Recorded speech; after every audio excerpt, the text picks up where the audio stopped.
ASMR Gaming News. Greetings and welcome to ASMR Gaming News.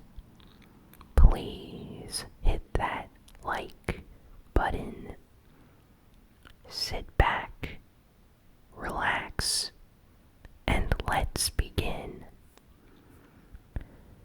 So, we have some good news this week for all you God of War fans out there.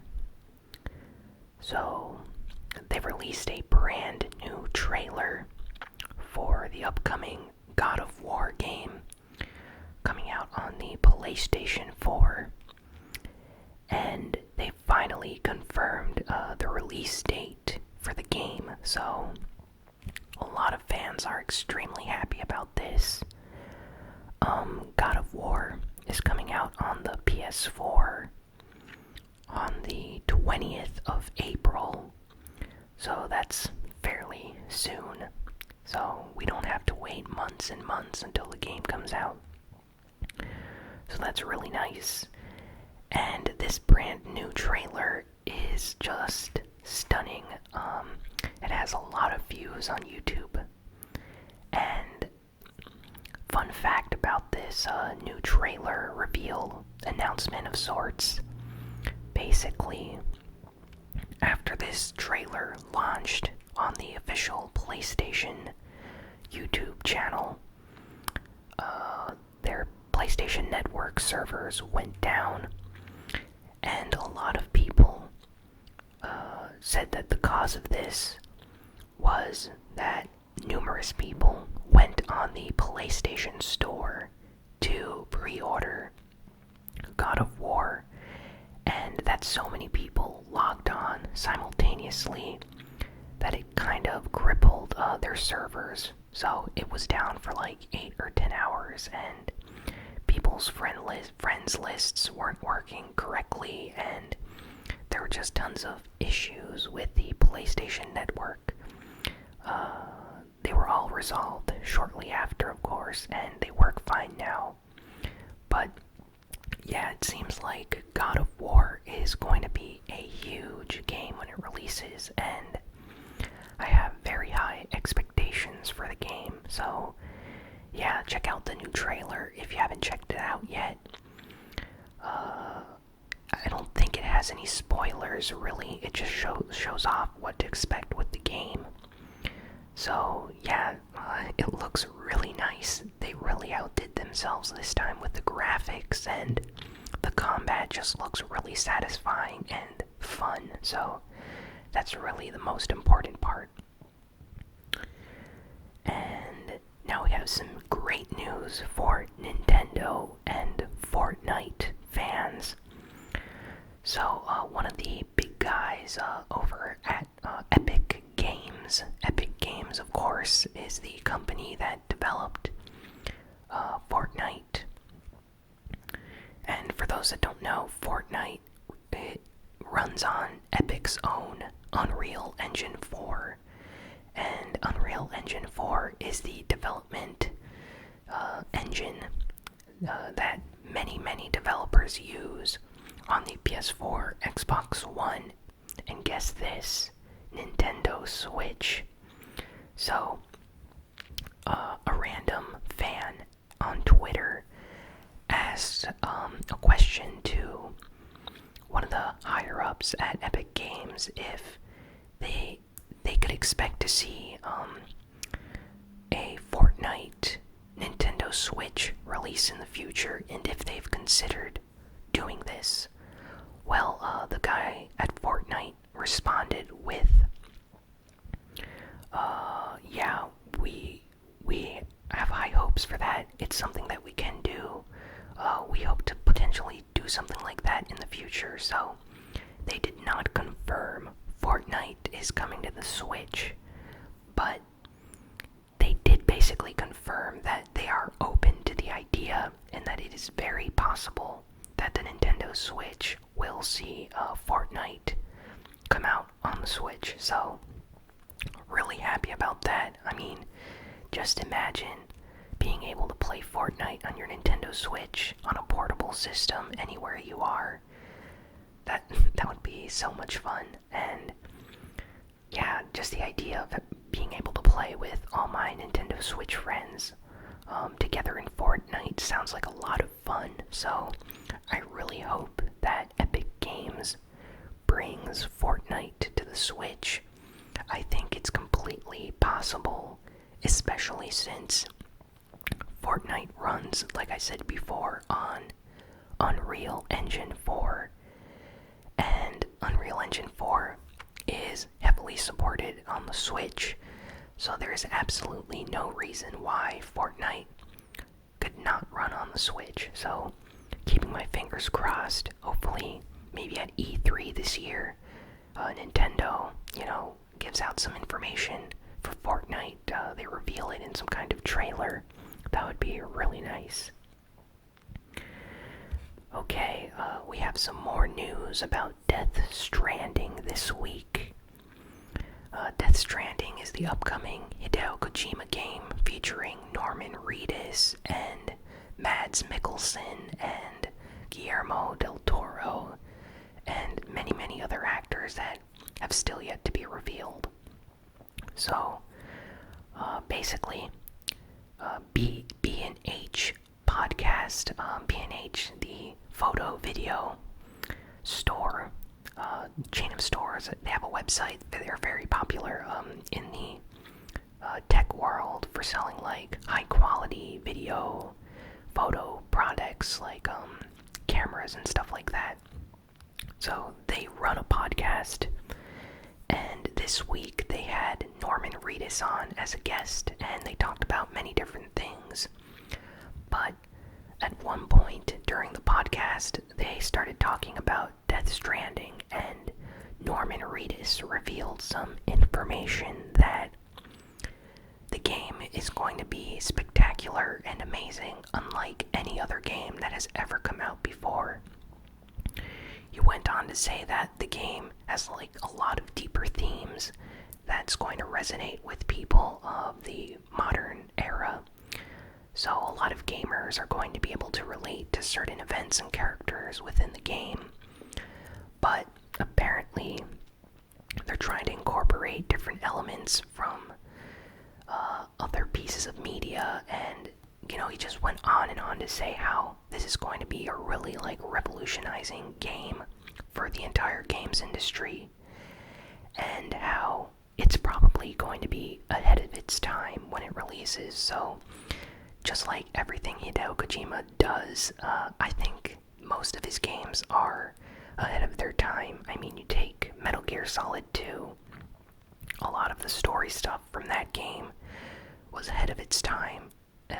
So yeah, I think Death Stranding is going to be amazing, even if Norman Reedus gave us some cryptic message this week when he talked on the podcast. I mean, I think that just goes to show that there's going to be something really unique about this game. He seems to be very excited about it, and I'm very excited about it, and it seems like a lot of people, especially Hideo Kojima fans, are really, really looking forward to this game. So every little piece of news, no matter how small, a lot of people just immediately gravitate towards it when it comes out. So yeah, it's a small piece of news, but it just makes me want to play this game right now. I can't wait to play Death Stranding. It looks so good, and everything I'm hearing about it just adds to the hype. Okay, now we have some Overwatch news. So yeah, if any of you play Overwatch, you probably already know that this week an update came out, and Blizzard basically gave us Blizzard World. So Blizzard World is now officially in Overwatch. I've done a few matches on that map. I really like it. Blizzard World is extremely colorful. I like all the references to other Blizzard games and properties. So many Easter eggs within that map. And the map itself I like a lot more than Junkertown, so I can't wait until they introduce it into the competitive match area. And additionally, Blizzard gave out some extra items and content for our loot boxes after this recent update as well. So tons of new characters have new emotes, voice lines, skins, highlight intros. Just to name off some of my favorites, Orisa, or Orisa, depending on how you pronounce her name. She has a new skin that looks really nice, so I immediately bought it. Then there is a new skin for Zarya, a barbarian. It looks really cool as well. Reinhardt has a nice new skin. Widowmaker has a really good skin that just came out after this recent update. Torbjorn. Hanzo has a really cool, unique skin as well. I'd say those are probably my favorite ones. Oh, and Farah. Farah has a really nice skin. Probably one of her best looking skins, aside from Mecha Queen in my opinion. And then there are a bunch of new, like, voice lines, emotes, and highlight intros. There's like a new highlight intro for Bastion, as well as Anna. Anna has a new intro that's pretty cool as well. So yeah, they've added a bunch of new things to the game. There's like some new cute sprays, or sprays that look like cute sprays, and new avatars. So tons of new content. I think they said over 100 different types of cosmetics and items and things. So yeah, if you basically had all the items from loot boxes before, now you're going to have to continue getting them, and hopefully you start receiving some new items, because this new update really added a lot of content to the game. So people are going to be unlocking and getting things in their loot boxes for the next few months easily after this update. So I'm very happy with it, and hopefully you are too. Let's see, what else do we got here? Oh, so ThinkGeek. For those that don't know, ThinkGeek is a website that's been around for many years. They offer kind of like geeky, nerdy related pop culture items, mostly catered to people that play video games or that are interested in like general pop culture stuff. They partnered with GameStop a while ago. I believe GameStop bought ThinkGeek, and that's why at GameStop you see lots of, t-shirts, Funko Pops, and action figures and stuff like that now, along with their video games, because GameStop wanted to slightly alter their business model and start offering products that can appeal to a larger demographic of people, and not just people that play video games. So if you've been to GameStop in the past few years, you probably have seen a huge increase in like t-shirts and mugs, coffee mugs, weird like geeky knickknacks and toys like that. So recently, ThinkGeek started offering these new amiibo looking action like statuette things that are based off Sony properties. So if any of you know how amiibos look like, or if you've heard of amiibos, basically there's these things called Totaku figurines, and yeah, there's like a bunch of PlayStation figures now that look like amiibo, and they're being sold at GameStop and on the ThinkGeek website. So yeah, not sure how I feel about this. It looks like they really tried to copy Nintendo. They only cost $10 though, so they're much cheaper than the amiibo, and they do not have NFC chips inside of them, so they're just statuettes or small figures that you can place on a mantle or something to display, but they do not have like NFC chips or any like hidden reader software that you can use to somehow unlock items within your games. Only Nintendo does that, but they do look really nice. There's a Crash Bandicoot figurine. They have a figurine for Bloodborne. Parappa the Rapper also has his own figurine. So, yeah, if you like PlayStation, there's probably some character for you. I'm probably not going to buy one of these, but I still think they look really nice. And actually, judging by these pictures here that they've released, they kind of look a little bit more detailed than the Nintendo Amiibo. So I wonder if hardcore PlayStation like collectors and fans are going to try to get their hands on these. And some kind of really bizarre news came out this week.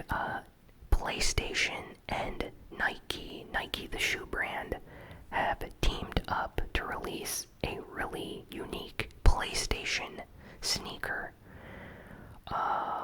They kind of look, I want to say nice, but they're kind of bizarre looking in my opinion, and I really like sneakers.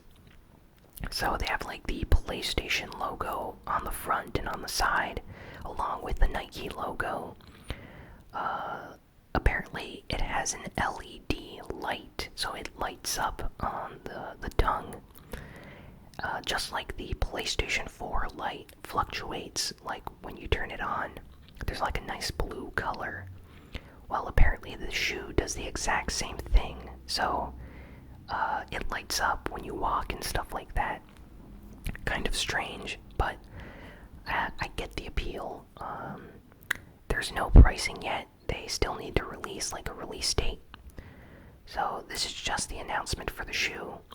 They're probably going to be extremely rare and hard to find, but a lot of PlayStation fans that are really into sneakers have been really positive about this announcement on Twitter and on YouTube. I've seen a lot of threads and just discussions where people have been asking where they can pre-order these, and they really want a pair of these shoes. So tell me what you think in the comments of these Nike PlayStation shoes. Are you gonna buy a pair, or do you think they look nice? Just tell me what you think. I'm curious what everyone thinks about these shoes. And let's just see here. Rocket League has big plans for the future. As you may know, Rocket League had a huge success on the PlayStation 4, and then it released on like the Xbox One, and now it's on the Nintendo Switch.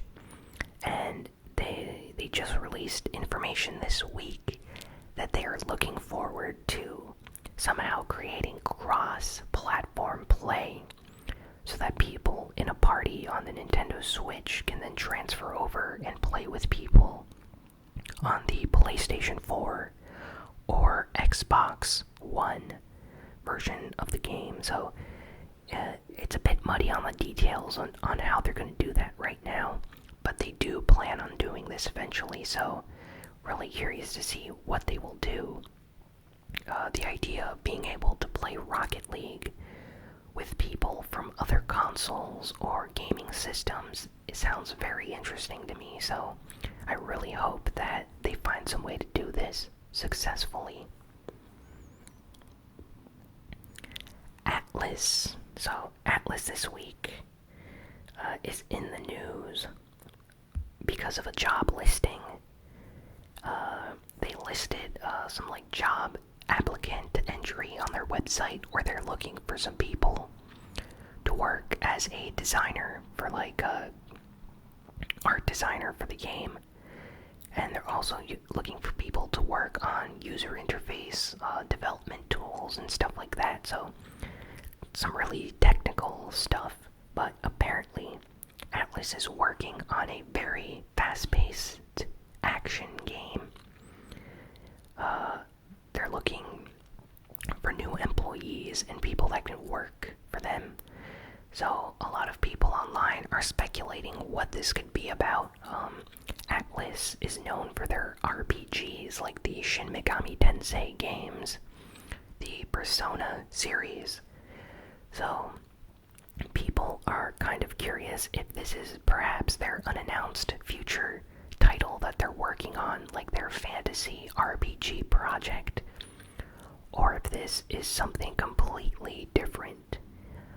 Either way, I'm really excited to see what this is going to be. And as of right now, the job application that was up is now off their website, so they removed it. I assume that they probably found someone already, so if you were hoping to work for Atlas, tough luck, they already got someone, but hopefully, if you really want to work there, they'll put up some job applications in the future. So if you send in your application, you can possibly get the job that they were offering. So that's really nice. I assume you have to know Japanese in order to work for Atlas. But yeah, if you do know how to speak Japanese, they are a very good company to work for. Darkest Dungeon, a very difficult RPG. It's basically one of the hardest RPGs I think I've played in recent years. Apparently, it's getting a physical version called the Ancestral Edition, which features all the DLC content, and it's coming out on the Nintendo Switch. So, Nintendo Switch owners out there, you can now finally pre-order and purchase Darkest Dungeon for the Switch in physical form. This game is very tough though, so if you're unsure if it's the game for you, I suggest looking up some reviews or gameplay. It's a lot of fun, but it's very difficult. It's a very difficult game. Some really nice news that I've been looking forward to came out this week. So the first MOBA game that's coming out on the Nintendo Switch is having a beta this week. It's called Arena of Valor. It's coming on the Nintendo Switch, I think tomorrow. So on the 27th of January. And yeah, there's a trailer out and everything. I'm a big fan of MOBAs, so I'm hoping this one is going to be really fun. There's some gameplay on YouTube and some initial impressions from people that have played it. So if you're interested in this game, I suggest checking that out. But yeah, it's a standard MOBA, but it's on the Nintendo Switch, so you can play it wherever you are. And that's basically what I find the most appealing about this game. So yeah, I'm definitely going to try out the beta tomorrow if I can download it in time. And yeah, the official game should launch shortly after the beta in the next coming weeks, so that should be really nice. Okay, last piece of news is kind of some sad news. So the Nintendo app for phones, Miitomo, or Miitomo, I think is the correct pronunciation. Miitomo is being officially discontinued on May 9th. So on the 9th of May, Nintendo is going to stop supporting this app. And I think it's being removed from the App Store. So a lot of people are kind of disappointed about this, but in recent months it has seen a large decline in popularity. So I think that's why Nintendo is abandoning it. For those that don't know, Miitomo was some kind of like social game of sorts, like an app where you could add friends and ask them questions and gain items and things. It was a lot of fun for some people, and yeah, it was one of the first official Nintendo apps to come out for phones. So it does hold a special place in game history for that reason. But yeah, apparently Nintendo is not very happy with how the game is doing currently, and they are going to be ending the service on the 9th of May. So if you haven't got a chance to play Miitomo yet, you have from now to May to be able to play it. So I recommend downloading it and checking it out if you're interested. And yeah, that's all for this week. Thanks for listening and watching this video. Please be sure to like, comment, share, and subscribe. Follow me on Twitter at ASMRGamingNews. Follow me on Twitch at twitch.tv/ASMRGamingNews. And yeah, thanks again for watching. I will see you all next time. So long.